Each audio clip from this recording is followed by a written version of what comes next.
today, and we're talking about Lazio football team, founded by Donato Boards in 1968. I have Angelo Vecchio in front of me. I've got Paddy Marsella. You want to put your hand up? What do you want to say, Angelo? It wasn't Donato that actually formed it. It wasn't? Okay. Hold the mic. Do you want me to hold that for you?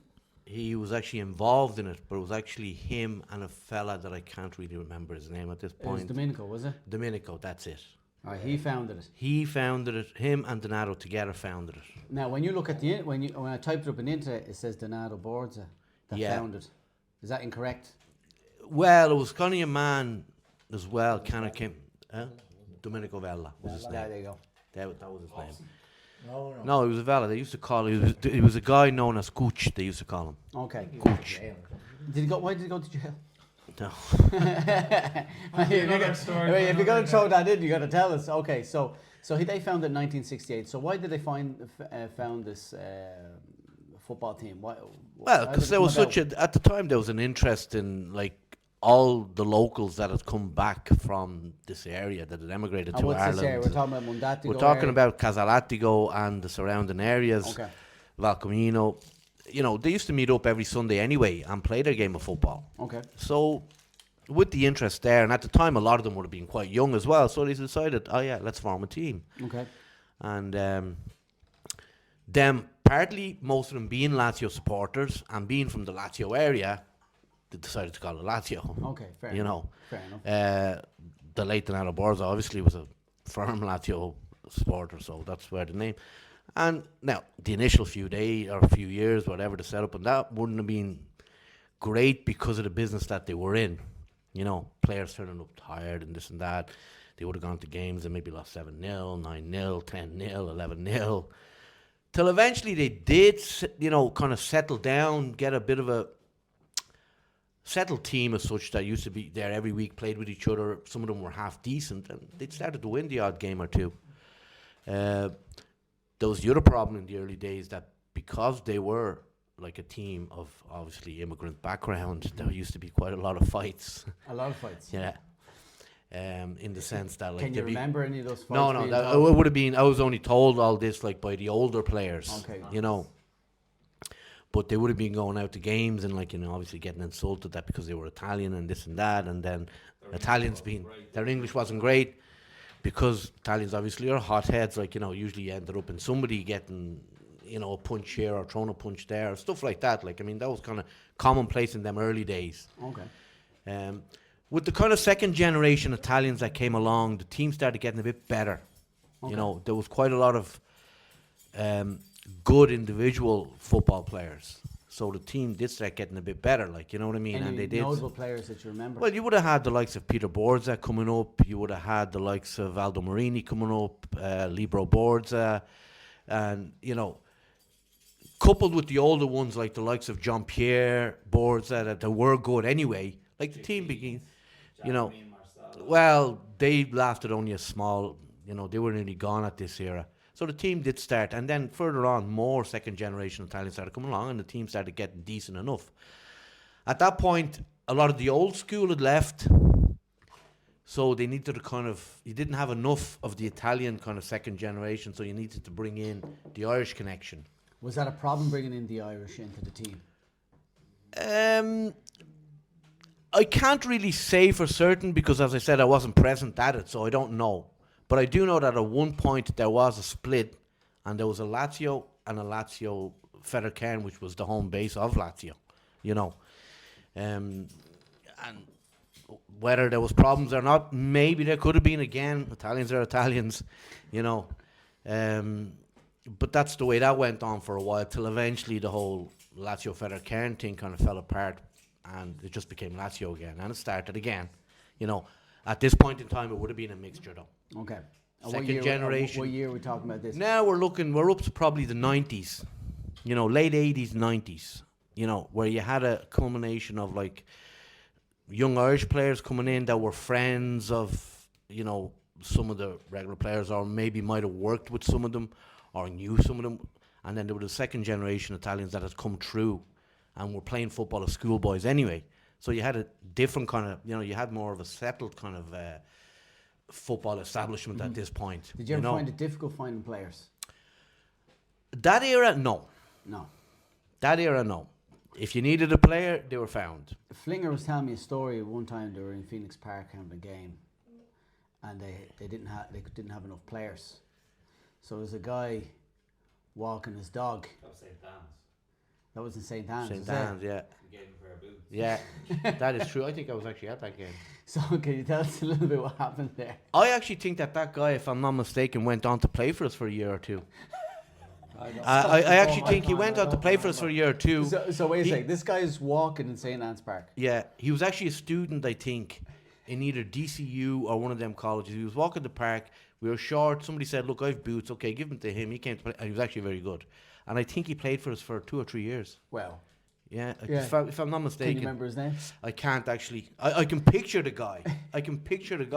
But I can't remember his name. Okay. You know. So you're still playing in the 90s? No, the 90s is when I started playing. Okay. You And know, that's when I came What into- position was you? What position were you playing? Usually fullback or winger or Were you the best fullback? no. No. Who was the best fullback? At that point in time, one of the best fullbacks was probably the guy sitting behind me there. Oh, yeah. Like, I he heard he that. was excellent as a I fullback. I heard he was the He was fastest very, player. very fast, and like he was very, very good. He as doesn't a- look fast now, but he was. No, Long well, I time mean, like ago. we've to kind of take obviously 20, 30 years off this structure, like you know, here. But yeah, at the time he was probably one of the best fullbacks, and then we had like the likes of Libero Borza, one of the best centre backs. You know, we had Donato, very good winger. We had Aldo Marini, Who Libro for? Which one? Vicky's son. Oh, okay. Yeah, very good centre back. You had Donato Borza, good winger. Was he not League of Ireland at that point? He was League of Ireland B. Okay. You know, remember when there was a League of Ireland B? So there was a good mix, and there was good. And then, as I said, through probably connections of who knew who. So when did Stan join the team? Or did you let go of the reins and go, I need somebody else to come in? Or No, the way it happened initially was I went to play with a team that Stan was involved with. I went there for a year. I'd left Lazio because you know at times Lazio could get a bit heavy, so I'd left. Went to play with them. and when you say with And- them, what team was that? It was Corporation Celtic. They were a team based in Sallynoggin. Okay. And was there for a year. Now Stan was actually missing that particular year. But Now, was Lazio upset that you left? not particularly. No, I didn't No. see Who them. took it over when you left? Well, Vincent was still there in charge. Okay. You know. So yeah. Anyway, I went to play for Corporation Celtic for 1 year, and like there would have been a lot of people that knew Stan. He was away at the time, but people that he knew had been involved with his whole life, whatever. And some of them I'd gone to school with. So it didn't actually initially happen then. I'd left them and went back to Lazio then and came up with the idea. I says, right, we're going to form this again and start off with something a bit more professionally run. Enter a team in the Leinster Senior, which was always the place to be in amateur football. And that's what happened that particular first year. We went in, started off well, didn't end up so well. Stan's team were actually in our league, and who fairly evenly matched them 2 games that we played home and away against them. Well, yeah, but I mean that's just the run of the ball. So the year after, then the idea came up, and I actually got into conversation with Stan. And says, "Look, what about if the manager you had, whose name was Paul Kerwin, came to manage us, Okay. brought some of the lads up, and you know, and with the lads that we have here already, we could start something, you know, fairly decent." So that was rebuilding, bringing yeah, it players was from everywhere. rebuilding. So the first thing was to get the manager. Once he agreed. So Because So is this the manager that you brought up to the restaurant? so- Okay. So can No, you tell- no, This is no. a different one. But we met him in a pub and kind of went more or less the same way. Really, Okay. No, you know. with Paul, the idea was that Paul was going to be able. Paul was going to be able to bring up some of his team. So he was Yeah. taking Corporation Celtic lads. So there was Bren, Jerry, myself. There was Bren Byrne, and Paul Tracy. I think even Dave Johnson came up as well, and he didn't stay, but he came up. So there were about 6 of us. So Paul agreed to come up because Paul would have been quite a shy guy. And we were bringing him up, taking him out of his comfort zone and bringing him up to Lazio. Now, the deal was I had told Paul, look, we're going to get a great squad together. So Angelo had promised a lot of lads who worked in the chippers. He was going to get a Romanian guy called Vasil, who was probably the best unknown player in Dublin, if not in Ireland, Angelo. Would you agree? Vecchio. He was. Yeah, no, like exceptional. of all the players I've ever seen playing in Ireland, he's probably the best I've ever seen. Yeah. I mean, this guy was at a different level. Is this the lad with the hips? Yeah. Yeah. He could. Yeah. You throw a ball to him, and he'd do whatever hip movements. Both teams would run in the wrong direction, and he'd run off with the ball. And he wasn't that quick. He was lazy as hell. No, but there would be 5 players left in his wake, and they'd be looking, going, where did he including go? us. Including us. I'd be Where did running he in the go? wrong direction, looking for a ball, and he'd have gone the other way. On the other- Remember we played a friendly against Joe's, pre-season friendly against Joe's, and at the end of the match they were going, Jesus Christ, can we sign him? They would have been a lot higher than us. They at would the have been time. fairly, yeah. And we were like, no. And we were only really getting to know him because he didn't really always come training and stuff. But he's now turned to God, and he went off. He went to Bray, Sligo. I think we went to Shelburne as well. Yeah, and then He that- just that became straight after us, disillusioned. and He he became became disillusioned and went turned to God. Turned to God, and that gave up football completely. Yeah. But I mean, he was excellent with that mix and whatever. The United Nations, we had. Do you remember Ronan Bent? Ronan Bent. Ronan Bent was a the young doctor's guy. I daughter, worked- the the doctor's son. son. I worked in the bank at the time in TSB in Dublin, and there was this young lad having his lunch one day, and I walked up and said, "Do you play football?" And he goes, "Yeah." I said, "Who'd you play for?" He said, "I used to play with," and he named about 5 really good teams. I said, "But you're joining a new team." And you remember we brought him up. He wouldn't say boo. He's really shy. He turned out to be bloody great player. Yeah, He was with Lazio for years. Yeah, then. yeah, very. Up till a couple of years, he was still there. Yeah. So we had Rudi, was Bren, the lads from Corporation Celtic. There was the Romanian guys. We had that American fella. We had basically a mixture of Paul Kirwan's that he brought up from Corporation Celtic, which was the Irish connection. Yeah. We had the Italian lads that were quite decent, like you had the likes of Donato, Massi, Marco, Carlo in net. Yeah, and Marco just come you back had from Rudy Blackburn. still there, you had Frangi still there, and then you had 2 or 3 of these Romanians that were like, again, involved or friends of or mixed in with the Italian community somehow or other. Yeah. And together we put together what was probably one of the best teams Lazio have ever had. Yeah. Went on to win the league. Do you remember the final game of the season? We were playing Wafta, West Finglas. The most memorable memory I have of Lazio ever is having to go on a Thursday night at half six on a Thursday night. Now that's sacrilege for if you work in the chipper. chippers. We have to play our final game. We're hoping that a crowd turns up, but thinking it's half 6 on a Thursday. There's no way in hell. But we turn up to play a team called Wefta in Finglas, and They're on the a fairly famous sideline, team at the time. on the sideline, there's 100 odd people there supporting us. How many was there? 100 odd people easy. supporting us, On a Thursday. on a night, Thursday, half 6, and we had to win. you know. the league. And we went on to win that game 1-0. Probably one of the man of the match was Carlo, our goalkeeper. Yeah. Do you remember You Marco know, got injured? And Yeah. bring up the Ronan Bent's dad, the doctor. Of course, we did have Frangi that could have sealed the game for us, like when he came on off the bench, 1-on-1 with the keeper, right in front of him, and kicks the ball 2 miles wide. Yeah. But like there was one of the, I'd say it's probably my most memorable memory by far. ever of Lazio. Yeah, that was some season. And do you remember, was it Greenfield or that? Green Hills. And they came out to watch the match. Yeah, because they could have won it as well. It was actually if Green we- Park. Green Park, sorry. If we win or lose, they won the league, and they were all out watching it as well. Yeah.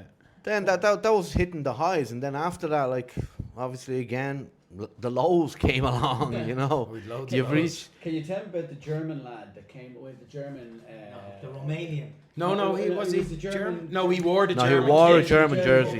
Romanian. He was Romanian. Okay, so he wasn't the best German. Go ahead, Stan. No, You remember? He turned up in the full Germany kit with a ball under his arm. He dropped it down. He was doing we were just meeting him for the first time. He's doing about 100 keepy uppies. And he just kicks the ball over, and we're like, oh, great. He's going to be a brilliant player. And then he turned out to be not such a great player, but we were playing a match about a week or two later, and he was he was a substitute, and he was going to get a bit of a run, and then we decided no, because we'd seen him in training, and he was brutal. And as we're playing the game, the ball goes out, and he runs over, he picks up the ball and goes home with his football.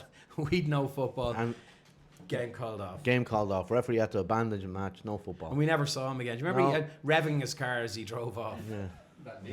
Yeah, Nicky. That's right, Nicky. Yeah. Another very fond memory is, and this is the time then when I moved on from playing to managing. I don't know if you were there on that particular day. We're playing out in Bushy Park. Now you have to remember with Lazio, the thing you always have to make sure of the day before is that you had like 14, 15 players. Team. So, you know. So anyway, yeah, we had the 15 players. I'm the manager. We turn up and I put out the formation. Okay? So 15 players, and I'm there going, okay, that's grand. So I'm going to have 11 and 4 subs. No problem. Put out the formation. We're winning 1-0. I look on the bench and I have 5 subs. And I'm there going, 15, 11 field, 4 on the bench. How have I 5 subs? So I'm looking there, and I'm looking at my formation and go, yeah, look, I have him in full back. I have Stefano Sacchi in midfield. I have Stefano Sacchi in forward. And I'd only fielded 10 players. And we were winning the game 1-0. I put one particular player down twice. Did he play well? Well, we were winning 1-0 with 10 players. I says, ref, I have to put on an extra player. Put him on, they equalise straight away. Such are the highs and lows of Lazio. We had some great stories. Remember, so after the season that you guys had been in the Leinster Senior League, and we knew we were going to get an influx of players and good players. So I said, look, we'll get them back into the Leinster Senior League. So I was still playing for them at the time. I think at the time I was jointly managing the second team, but I was still playing for the first team with Johnny Suave, who you've interviewed before, Johnny Mafia. And so he was manager of the second team at this stage, and we got in a new manager for the first team, and he brought in lots of really, really good players. So he said we'd bring them in back to the Leinster Senior League. So I called up the Leinster Senior League and said, look, we want to enter a team. And they were going, who is it? I said, it's Lazio. I'm going, no, sorry about that. There's an outstanding amount that needs to be covered before you can get back in. So that was grand. I turned up at his house with a checkbook, and I think we put a bit of money in. We knew what we needed to have in it. And I was trying to be flash with him and turned up at the house. I said, how much is it we owe? He said, I think it was €450. Wrote the check and said, there, can we play? Yeah. What's the team like? I said, it's a pretty young side. He said, are you good? And I said, yeah, excellent team. So he says, okay, so we'll put you into the development league. So they had it was second from bottom, but it was quite a strong league of young players. So we on our first match, and I hadn't told him that I was still playing. I think I was in my 40s. And I hadn't told him I was playing. I'm carrying a few pounds now. And we had another Italian guy who had access to gear. So Italian gear, Zeus. And he got it locally here in Mondatico. And so he had played in a tournament previously that season, maybe about 6 or 8 weeks before. And they were wearing this beautiful gear, really tight, elasticated with circles on it. And I was going, oh, geez, that's beautiful. We'll get that for the new season. Leinster Senior League. Cameras we knew there was people coming up. There was going to be taking pictures and everything. So the gear arrived on the day, and we didn't bother opening it or checking it. We just brought it out, and we were doing a warm up. And in those days, I didn't do too much of the warm ups. And I met the referee before, and I met some of the players. We were playing out in Walkinstown. Did you come out to this match? When we went out wearing tank tops. Well, we get to that bit in a minute. So we get to that bit in a minute. So I was saying hello to all the coaches and the referee. And the referee I knew from years back. He's, how are you, Stan? Yeah, how's it going? Yeah. And I'm like, great, yeah. So it came to the warm-up was finished, and we'd done a few little laps. I mean, it was quite a decent warm-up, but I always backed out of the warm-ups. And we opened up the gear, and I remember looking at the sizes going, Mario, where's that double XL? And you know, because it's elasticated gear now, so it's not just like normal gear. This stuff is tight anyway. And I had said, look, double XL for myself and double XL for him. And he goes, oh, Jesus, it hasn't turned up. There's no double XLs. We've only got large. And I went, I wouldn't get into large in a normal jersey. I was like, oh, sweet Jesus. So I put on the jersey anyway. And it was like an ad for the Michelin Man. And I walked onto the pitch, and I was captain, and I walked up to shake hands with this kid. He must be 19 at best. And he's looking at me like a monster was walking up, a big, and it wasn't very flattering at the best of times. But the referee started laughing. He's looking at me going, mother of Jesus. I couldn't get my arms down straight. It was so tight on me. And it was so figure hugging. And it was not a pretty sight. No, and as Angelo said, it was like tank top. Not just on me. There was one or two of the other guys. But then the match was going on, and the young guys, they were quite, I'd say, naive, and we would have been a bit of experience on our side. And at one stage, the young fella, he put the ball, he was planning on going by me, and he put the ball, he rolled it a little bit in front of him, and I just went in like a tank, just ran, ball, him, everything. It was in those days where you get away with tackles like that, and the referee just give out to you. And so I went under him, the ball, and this guy on the sideline, I'll fucking kill you, you dirty bastard, you fat fuck. And he just called me every name. And I'm standing beside him. And he's like, I'm going to box the head off you. And I'm standing there going, well, okay, I'm here. And so anyway, I go off and I go back to the young lad up front. I says, who the hell is that? That's me dad. Oh, hilarious. But tell me this now. You were probably one of the best players in the team. Oh, Jesus. I think you might ask them that. No, I can answer that. No. It was, can you tell us the no, story? definitely not at that No, level. no. No. But you were a bit cocky because there was a game. A lot cocky. A lot cocky, right? But so you were up against a certain team, and I think it was Robbie Keane's. Oh, yeah. No, this was the first year. That's another game to forget. Okay. So we did think we had a brilliant team, and I might have been a little bit cocky in those days. Not a bit. So Tell it properly, Stan. Right. So we saw Jason Byrne was going to be playing, and Jason, it was his 1 year with St. Column Kills, and we had been told these guys are shit hot. Now we thought we were going to be the best team in Dublin. I just gonna cut it there and say yes. When we heard that, then Stan turned around to everyone and went, lads, yous don't worry about Robbie Keane's cousin. I'll have him. And before the match, Stan was like, I know what to do, lads. Give him a couple of yards of pace, whatever. Then I get it. I'll worry about him. Yous worry about the rest. And as I said to Stan, was it maybe... What happened after about 15, 20 minutes, Stan? I think he'd scored his hat trick at that stage. I wouldn't have been blessed with a lot of pace, but arrogance and cockiness, yeah. Pace, Well, maybe that was not. coming out of his ears. But yeah, no, that was... Oh, Jesus. He literally had 3 goals scored in the first But he 10 destroyed minutes. everyone, in fairness. Like, And we brought on an extra player just to stand with him, and he still skinned us. He still beat us, got to the ball first. Now, we ended up scoring a few goals. We had, as I said, Marco was brilliant up front. Jerry Marco was a McDonald was striker, great. was- And and we Jerry. scored. We were able to score the goals. Unfortunately, we weren't able to keep any back from him. Some player. He went on, I think he signed for Bray the next year, and he ended up being joint top goal scorer, or certainly up there. as you say, in the League Google of him Ireland. as a League of Ireland legend. So Yeah, him and Tony Itzy. Remember Tony Yes. Itzy played for at loan, and he played for Cove. and Lazio, we got the Yeah, we used to play tournaments and we bring Tony, and it was a case of got like the- get the ball, kick it, and go run, Tony. What was it, Sam? We got up RT. Oh, time for the football Because show. of that, what was The what was it called, link the football was show? yeah, they wanted to talk about Lazio and Tony Itzy. So Tony had played, God rest his soul, Tony had played for the real Lazio when he was a kid growing up in Mondatico. He used to do his pre-season and he'd run up and down the mountain. I remember him. Yeah, him you'd going see him up. running up Yeah. after his Me and my brother local used to Reno admire being the him. car. Yeah. Legend. Yeah. And he was Driving up. so fit. Yeah. And he was playing for Cove. He was one of the only paid players in the League of Ireland at the time. And he was I think for 2 years in a row, he was the top goal scorer. Yeah, he was In the Division 1. class. Yeah.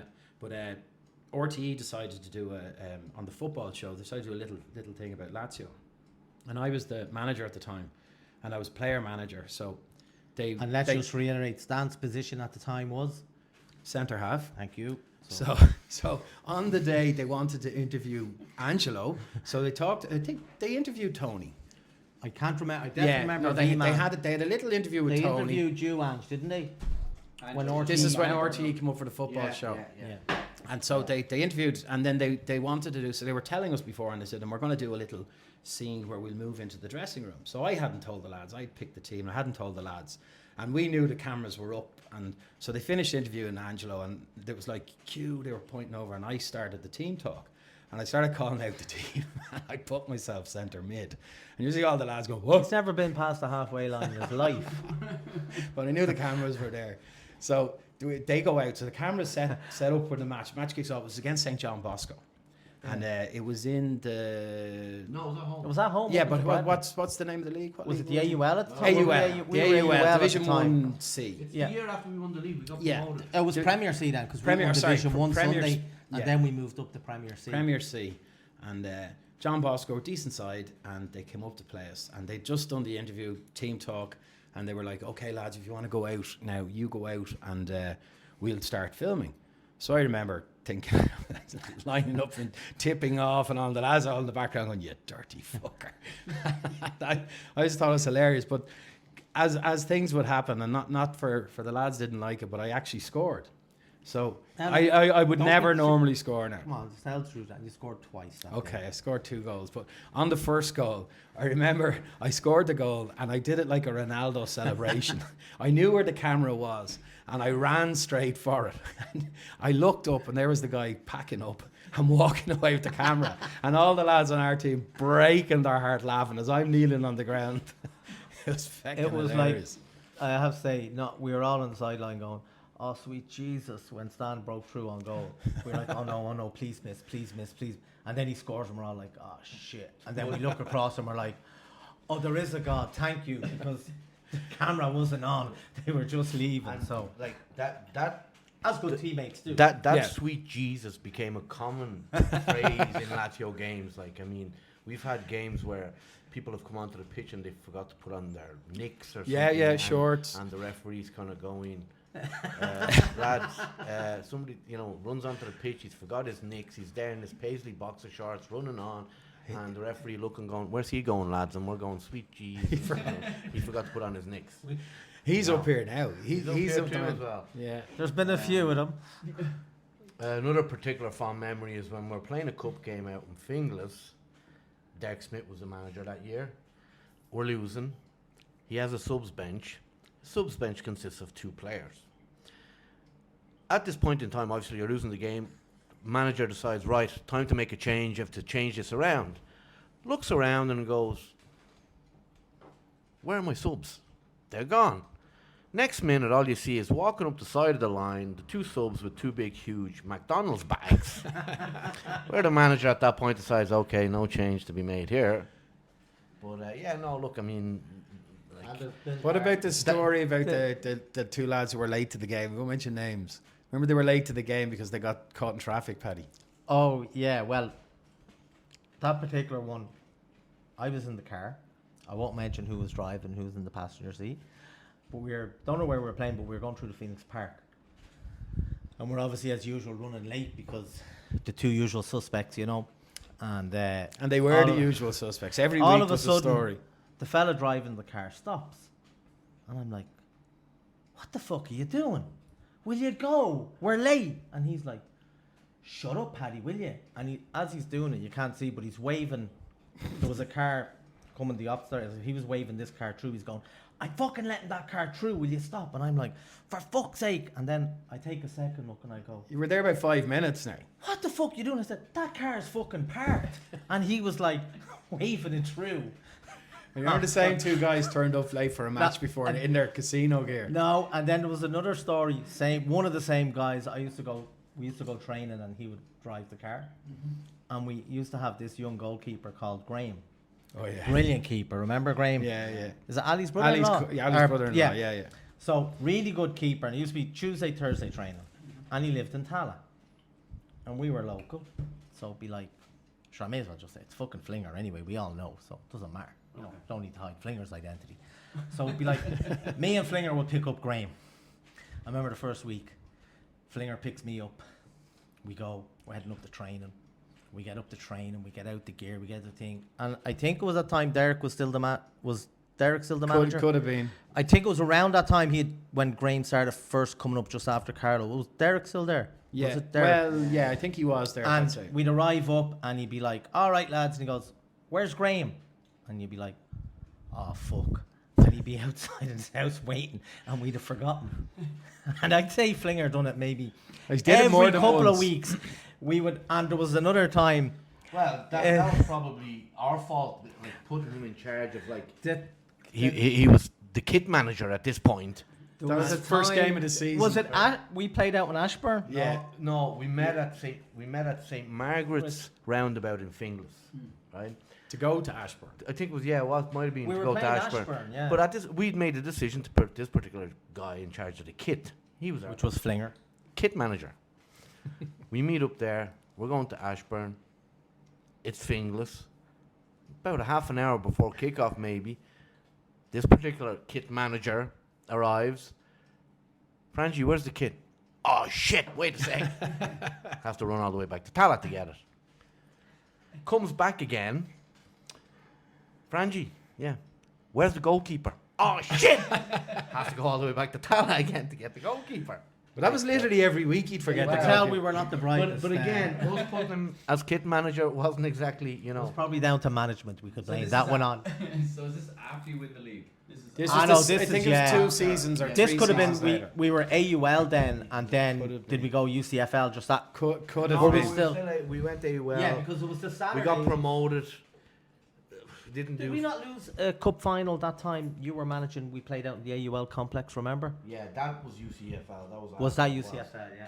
But then, like, we did eventually rebuild the team, and we did again win the league again about 10 years later. Yeah. With yeah. Stan as manager, obviously. Stan as Player you know. manager. Player At that manager. point, Dan was Apologies. chairman, you know. So, do you remember the time the two of us went? We won't mention the name of the manager, but the two of us went to get a new manager. And we turned up at the restaurant, Casanovas, who used to sponsor us.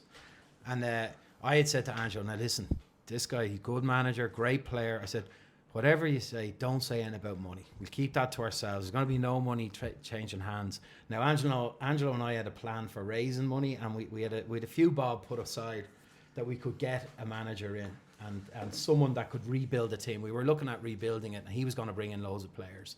So I said to Angelo, now, I know him. Let me do the talking. You say nothing. I remember the guy turns around very early on in the conversation. I think we're just starting our pasta. And he goes, look, lads, I'll be honest. I wouldn't get out of bed for less than 200 a week. And I didn't even have time to put the pasta into my mouth. And I just, done! And I was like, holy jeez. I think he was the best paid manager in Dublin at that stage. Job done, I think, you know. Has he ever- But, That's it. no, like, I mean, as I said, like, with Lazio, it's been, like, I mean, other than memorable, like, I mean, there's been so many stories, so many funny stories, but... Could you tell I me? like- Could you tell me the story there when Marco scored the hat trick? we were playing out not far. We were playing out near Walkinstown. We were doing well that season, actually. Like, we had a decent enough side. Marco was our centre forward. He's a good player. Ah, fantastic. Marco was a fantastic player. Fantastic player. Yeah. Marco's only, like, you know what, it would have let him down. He was a bit lazy, but he was a very good player. But anyway, yeah. First half comes along, Marco first goal, Marco second goal, Marco third goal, and he's doing all the celebrations, and he comes off, and half time comes along, and I'm this and that, and I'm this, and I'm the best in the world, that trick. First half, gets a phone call, Marco, your shop's on fire. Starts crying. But yeah, like, I mean, again, like, you know, there's probably ones we've left out. There's stories from before our time, again, when, you know, the older statesmen of Lazio, like, they'd be better like recounting them. But I mean, with us, I mean, it was a laugh. Yeah, Like, it was. It's definitely more better, than more anything highs than else. lows. And look, we And- all knew bad players better than us. We all knew the League of Ireland. But there's players, still a the thing top there, as you lesser say. senior There's still a players. bond there, even with the other lads, as you talked about. Roland, yeah. Yeah, like yeah. a lot of the lads we're still in contact And with. then, no matter what, when you're involved in football, like, I mean, it doesn't matter if it's like the Premiership or some amateur division in art. Like, it's when you win it, like, the feeling is just, you know, when you get through a season, you've won. I mean, like, it's just Again, sorry, you said winning. Was it when we won the Division 1 Sunday and we all went down to Leeson Street? Was that when we won? Which one? Do you remember? We did something like that for Flinger the, with the Don Perignon down in. We were out in Leeson Street in what was the nightclub we used to all call? Was it Legs back then, or what was that one called? could have been Legs. Did one of the Italians not own a nightclub there? You used to go the whole time. Oh, I think it was Legs. Was it, Ange? yeah, he used so much. Yeah. Or there was the. Oh no. Was this the nightclub? There was next? another story. I don't know. Will we? Do you remember the I'm one? gonna pop- Angelo, tell that story about the player who's about his balls. They got big. Well, who examined them? Well, Well, there's the story. Again, everything is a story in a story. But anyway, one particular night we're training up in the club, and this particular player, who wasn't really a football player, but he used to come training with us just for kind of fitness thing. And anyway, the training's going on. Says, well, and something kind of extreme, weird or freaky or I don't know what it was happened, but he kind of went in for a tackle and fell to the ground. You know, he went in for the tackle, but he fell to the ground also. And while he fell to the ground, he hit a part of his anatomy on the ground. Anyway, he gets up and he's in extreme pain. And he goes to me, Angelo, I don't know what happened there, but like, you know, I'm in pain. I says, okay, Giuseppe. No, I says, okay, well, anyway, I says, okay, go into the dressing room and just try and like see if it kind of, you know, wear it off, whatever, run it off, jump up and down, do something, I don't know. But anyway, he went into the dressing room and says, okay. Half an hour passes, and I'm there thinking, this guy's in the dressing room and I don't see him coming out again. What the hell? I better go and find out if he's okay, what's happened. So I walk into the dressing room, and the sight that's in front of me is something like from, I don't know if it's a porn movie, horror story, whatever you want to call it. But Jurassic Park. But his nicks are down, his jocks are down, his balls are down to his knees, right? He looks at me, turns around to me and goes, Angelo, do something. I look at him going with something that is like similar to a horse and going, what the hell do you want me to do with that? Like he goes, but look at it, he goes, yeah, but I need to do nothing. Go to the hospital. Like, now, as it transpired, like it was actually a severe, freaky injury that he did. He went in for this tackle, fell on the ground, hit his balls off the ground, and they enlarged. Because they twisted in the like, sounds extremely sore, yes, but you know the sight that I had to see when I walked into the dressing room, like as I said, like it was something like, you know, and how did you relieve him? well, you know, he did look at me and was looking for some sort of, but I says, not my department, Dad. Like it was, do something. Angelo says, sponge. what the hell do you want me to do? I can't do nothing about that. Like, you know, he was like a horse. Like, now, at the other end of that story, he spent 2 days in hospital with that. Like, as I said, it was a freak injury. He actually twisted his balls in the, whatever you want to call it there. 2 days in hospital. Tubes. Twisted tubes. Tell them about, we can tell them about the Battle of Braddon. Oh, Jesus. So, You take that one away. we were Stan. playing a team from Shankill, and they were particularly tough. And we would have had some senior players at this stage, so it would have been like pretty senior lads. And I think we'd Massey, I think Ali Cushion was playing for us then, and Paul Tracy, Stefano Sacchi. So lads that we had known for years, and we played out in Shankill, and we got a win against them, but they were tough, like really tough, and we knew it was going to be killings at the next match. So it was one of the last games of the season. It was on, I think it was a Thursday night. And we knew we were going to be short loads of players, and we were missing all our best players. And Angelo did his usual. He goes, don't worry, I'll sort it. I'll sort it out. So he said, I'll get some players.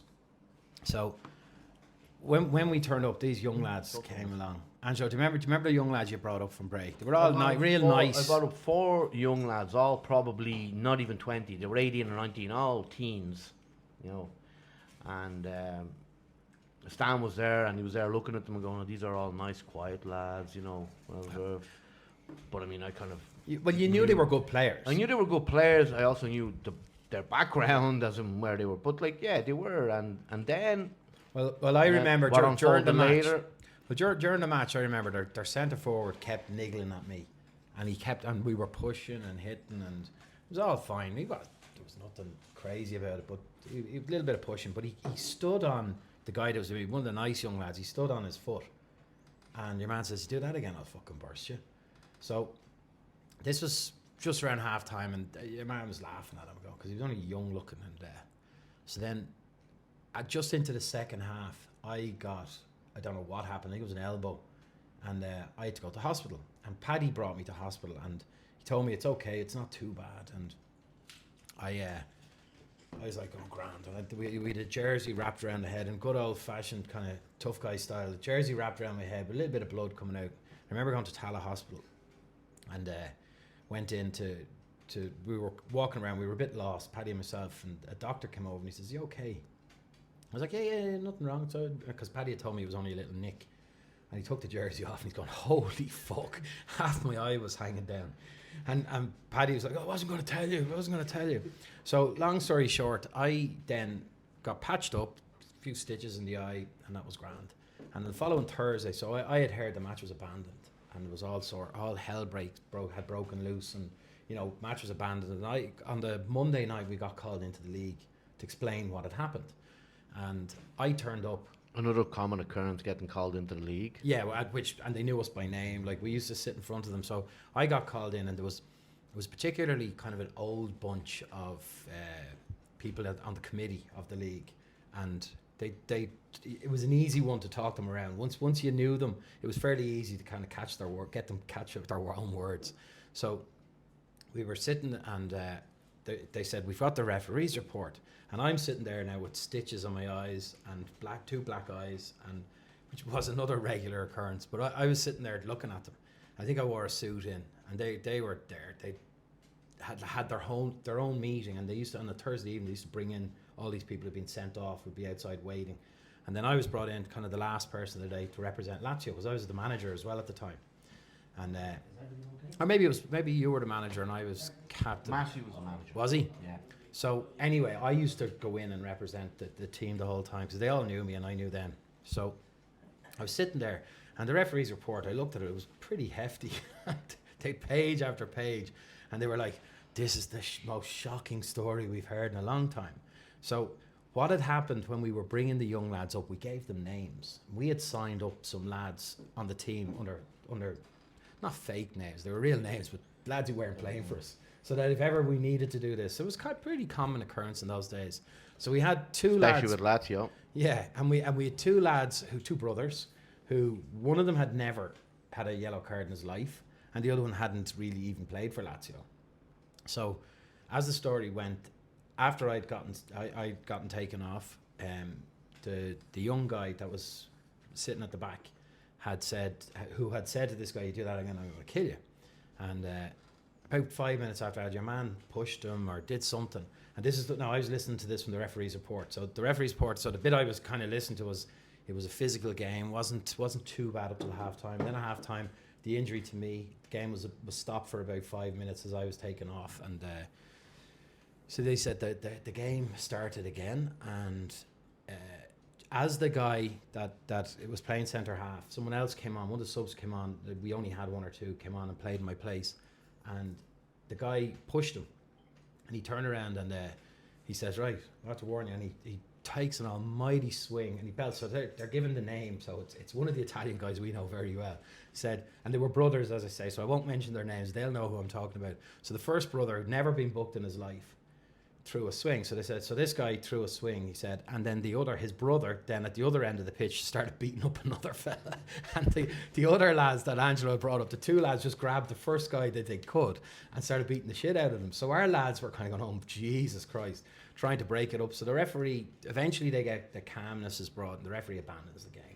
And he puts them into one dressing room and us into the other. And he was very complimentary to the Lazio lads, some of the senior players at Lazio. And he said who helped break it up, and they helped shepherd everything. And the referee was fearful. He said he didn't mention for his life. He was fearful though. That something was going to happen to him. So the referee had his own changing room. He said he was going into his own changing room where he heard one of these two brothers going, "Come on, they can't get away now." As the two lads, followed by the other two lads that Angelo brought up, ran into the dressing room, closed the door behind them, and started beating the shit out of this team. Now, absolutely killing them. And our lads had to run in after them and drag them out. So the referee's report, he'd never seen anything like it. He had abandoned the game. He was trying to, he was saying he was just trying to do everything. So long story short, anyway, that team got kicked out of the league. We got off because we turned up. They didn't turn up because they were mostly young lads. And they got kicked out of the league. They said, because the referee's report ended with that he was thankful to all the Lazio lads. A few issues during the season. With Yeah. disciplinary. That had happened to them before. But the day after the game, them lads came in to the, because they were from Bray, they were locals, I knew them, they were my customers, clients, and they were very handy football players. The day after the game, they come into me and go, "Oh, Angelo, listen, if the games are going to be like that every week, sure, we'll sign for your team." And I went, "No, it's okay, it's grand, don't worry about it, it's fine." you know.